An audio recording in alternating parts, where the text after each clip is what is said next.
Evening and welcome back to my channel. তো তোমরা সবাই কেমন আছো? আশা করি সবাই খুব ভালো আছো, আর আমিও বেশ ভালো আছি। তো এখন বাজে বিকেল 5:15 আর আমি এখন রেডি হয়ে নিয়েছি। তো যাব কোথায়? আশা করি সবারই মনে প্রশ্ন থাকতেই পারে। যাব বলতে আমাদের বাড়িতে মামি শাশুড়ি আর মামি শ্বশুর এসছে, আর দিদি তো এসেইছে কিছুদিন আগে। তো সবাই মিলে ভাবলাম একটু ঘুরতে যাই। আমাদের এখানে সামনেই দুর্গাপুর ইস্কন মন্দির আছে, তো সেই আর কি সবাই মিলে যাবো ইস্কন মন্দিরে। যাবো আমরা ইস্কন মন্দির ঘুরতে। তো আমি রেডি হয়ে নিয়েছি, ফুল রেডি, কিন্তু শুধু সিঁদুরটা পরিনি, যেহেতু ওপরে আমার সিঁদুরটা ছিল না, নিচে রাখা আছে। সিঁদুরটা পরে নিলেই কিন্তু আমি রেডি হয়ে যাব ফুল। তো এরপর গাড়ি আসবে, তারপর সবাই মিলে বেরিয়ে পড়বো। তো চলো, আজকের ব্লগটা একটু ইন্টারেস্টিং হতে চলেছে অন্য দিনের থেকে, আর আশা করছি অন্য দিনের মতন আজকের ব্লগটাও তোমাদের বেশ ভালো লাগবে। আর আমাদের দুর্গাপুর ইস্কন মন্দিরটা ঠিক কেমন সেটাই তোমাদের সাথে শেয়ার করব। তো আমরা একটু পরেই বেরোবো। তো বললামই তো, এখন বাজে 5:15। আমরা দেখি 5টার মধ্যে গাড়ি বলেছিলাম, তো এখনও পর্যন্ত কিন্তু গাড়ি আসেনি। একটু পরে হয়তো চলে আসবে, তারপরে বেরিয়ে পড়বো। তো চলো, তোমরা সাথে থেকে আজকের ব্লগটা দেখতে থাকো। তো বন্ধুরা, এখন আমরা বাড়ির থেকে বেরিয়ে পড়েছি, আর তোমাদেরকে তো বললামই যে আমরা এখন যাচ্ছি দুর্গাপুরের ইস্কন মন্দিরে। আসলে ইস্কন মন্দির আমাদের বাড়ির থেকে খুব একটা দূরে না, ওই টোটোতে গেলে খুব জোর 30 থেকে 35 মিনিটের মতো সময় লাগবে।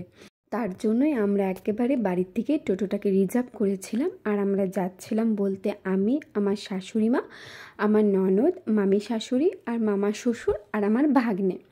তো আমি আর আমার মামি শাশুড়ি বসেছিলাম, আর ওই দিকটাতে দিদি ভাই আর আমার শাশুড়ি মা বসেছিল আর ভাগ্নে। তবে ভিডিওতে তাদেরকে নিইনি, কারণ সবাই তো আর ভিডিওতে আসতে কমফোর্টেবল ফিল করে না, তো ওরা আর কি ভিডিওতে আসতে চাইছিল না, তাই আর কি নিইনি। তো আমরা বাড়ির থেকে ওই 5:15 কি 20-র মধ্যে বেরিয়েছিলাম, আর এখন বেজে গেছে ওই 5:40 কি 45-এর মতো হবে। আর রাস্তাতে যেতে যেতে এতটাই সুন্দর লাগছিল যে আমি একটা ভিডিও ক্যাপচার করে নিয়েছি। তো এখন ফাইনালি মন্দিরে পৌঁছে গেছি, আর মন্দিরে গিয়েই দেখি আরতি শুরু হয়ে গেছে। তো আমরা একটু তাড়াহুড়ো করেই যাচ্ছিলাম, যেহেতু আরতি শুরু হয়ে গেছে, আর মেন কিন্তু আরতিটাই দেখার আছে।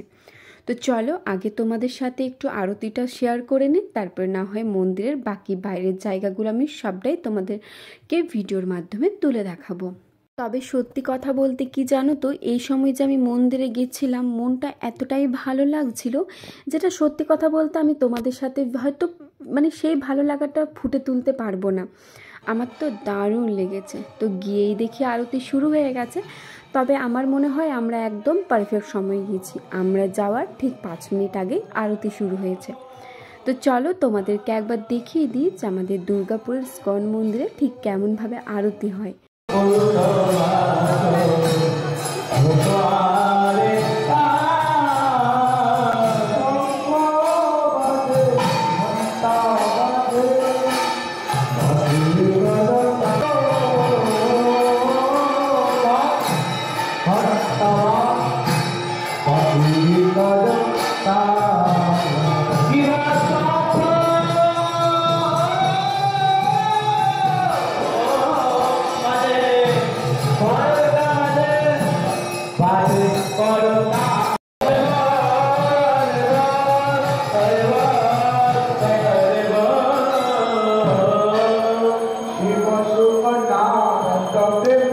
তো এখন প্রচুর ভিড় হয়ে গেছে। আমরা যখন গিয়েছিলাম তখন তো ভিড় ছিলই, আমরা যাওয়ার পর দেখি আরও ভিড় একের পর এক যেন বেড়েই যাচ্ছে।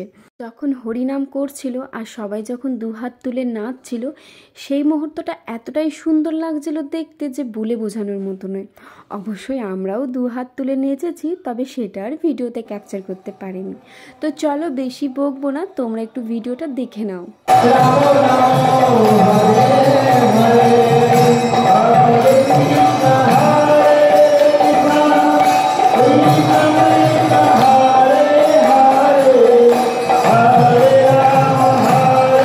হরিনাম হয়ে যাওয়ার পরে মন্দিরটাকে 3বার প্রদক্ষিণ করেছিলাম।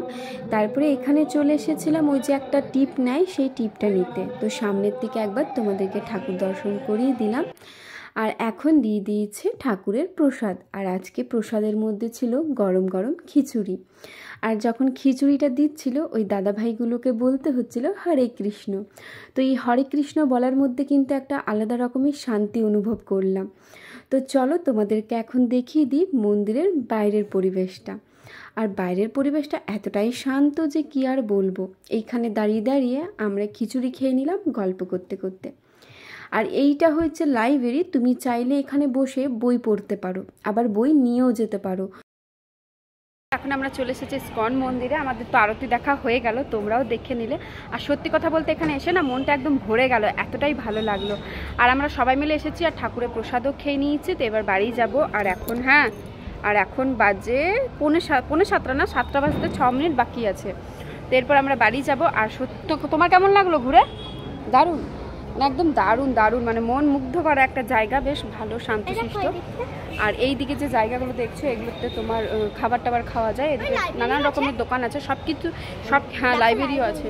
সব কিন্তু নিরামিষ, এখানে কোনো আমিষের কোনো কথা নেই, সব কিছু নিরামিষ। চাউমিনের থেকে মোমোর থেকে তারপর ছোলা বাটোরা সব কিছুই খাবার পাওয়া যায়, ঠাকুরের প্রসাদ দেওয়া হয়।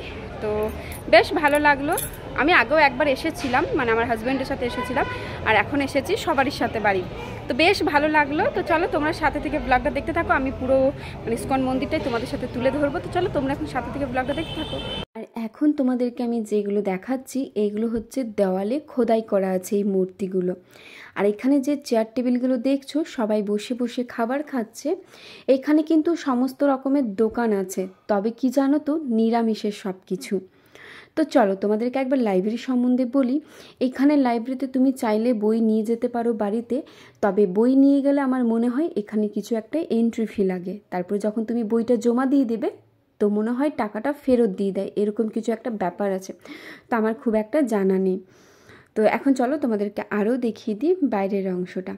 আর এখানে যে চেয়ার টেবিলগুলো দেখছো এখানে কিন্তু সবাই, ওইখানে দোকান আছে ভেতরে আর কি মন্দিরে, তো এখান থেকে জিনিস নিয়ে নিয়ে এখানে সবাই খাবার খাচ্ছে। তবে এখানে কিন্তু সমস্তটাই নিরামিষে।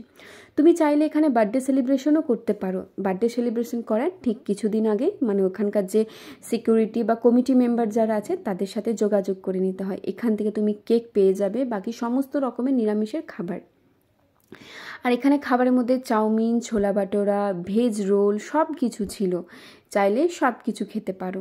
তা আমি এর আগে একবার গিয়েছিলাম আমার হাজব্যান্ডের সাথে, তবে যখন ওর সাথে এসেছিলাম আরতিটা দেখতে পাইনি, আরতিটা দেখতে মিস করে গিয়েছিলাম। তবে তখন চলছিল ফুড ফেস্টিভ্যাল, সমস্ত রকমের খাবার ছিল, তো বেশ ভালো লেগেছিল। তো সেই সময় ভিডিওগুলো আর ক্যাপচার করতে পারিনি। তো আজকে যখন এসেছি ভাবলাম একটু ভিডিওগুলো ক্যাপচার করি, তোমাদের সাথেও শেয়ার করে নিই আমাদের দুর্গাপুরের ইসকন মন্দিরটা ঠিক কেমন। তা এখন আমাদের যেহেতু দর্শন করা হয়ে গেছে আর গাড়ি তো রিজার্ভ করে এসেছিলাম, তাই আর কি তাড়াতাড়ির মধ্যে চলে যাচ্ছি। আর এখানে একটা কথা বলি, তুমি চাইলে এখানে চটি জুতো রাখতে পারো, এখানে একটা করে তোমাকে ব্যাগ দেবে, এখানে সমস্ত চটি জুতো রাখতে পারো তুমি। তবে এখানে কিন্তু টাকা তোমার ইচ্ছে মতো তুমি দেবে। এই জিনিসটা আমার সব থেকে বেশি ভালো লাগলো এখানে, কারণ সব জায়গাতেই দেখেছি জুতো রাখার জন্য মানে এক একটা জুতোতে 10 টাকা বা এরকম কিছু নেয়। তবে এখানে তুমি তোমার ইচ্ছে মতো দিতে পারো, 5 টাকা, 10 টাকা, 20 টাকা, 30 টাকা, তোমার ইচ্ছে মতো, চাইলে তুমি 100 টাকাও দিতে পারো। তো এই জিনিসটা আমার বেশ ভালো লাগলো যে কোনো দাবি নেই, নিজের ইচ্ছে মতো তুমি দিয়ে দাও। তা এখন তো আমাদের ঘোরাঘুরি হয়ে গেছে, তারপরেই সোজা চলে গিয়েছিলাম, পাশে একটা দোকান ছিল, এটা একটু দূরে ছিল। আর ইসকন মন্দিরের সামনে যে দোকানগুলো ছিল সেগুলো সমস্ত নিরামিষের। আর এটা একটু গিয়ে দেখি চাউমিন, মোমো সব কিছু বিক্রি করছিল। তো আমরা নিয়ে নিয়েছিলাম 3 প্লেট চাউমিন আর 2 প্লেট মোমো। আমার ভাগ্নের মামি শাশুড়ি মোমো খেয়েছিল, বাকি আমরা চাউমিন খেয়েছিলাম। আর আমার শাশুড়ি মা চাট খেয়েছিল, যেহেতু শাশুড়ি মায়ের নিরামিষ ছিল। তো এখন ঘোরাঘুরি হয়ে গেছে, সময় হয়ে গেছে বাড়ি যাবার। আর যাবার সময় না মনটা একটু কেমন লাগছিল, কারণ মানে যে কোনো জায়গায় যাবো জিনিসটাই মনে হয় একটা মনে ভালো লাগা কাজ করে। আর যখনই ফেরার সময় হয়ে যায় মনটাও খারাপ হয়ে যায়। তো বন্ধুরা আমরা ফাইনালি বাড়ি চলে এসেছি। আর এখন বাজে ওই 8টা 20, আর আমরা বাড়ির থেকে বেরিয়েছিলাম ওই 5টা 15-20 মধ্যে। তো এখন 8টা 20 বাজে বাড়ি চলে এসেছি। আর তোমার বললামই তো খুবই ভালো লাগলো মন্দিরটা দেখতে আর কি।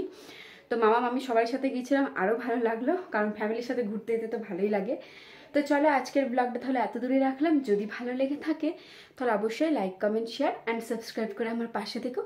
যারা আমার চ্যানেলে নতুন ভিউয়ার্স তাদেরকে অবশ্যই বলবো চ্যানেলটিকে সাবস্ক্রাইব করে আমার পাশে থাকতে।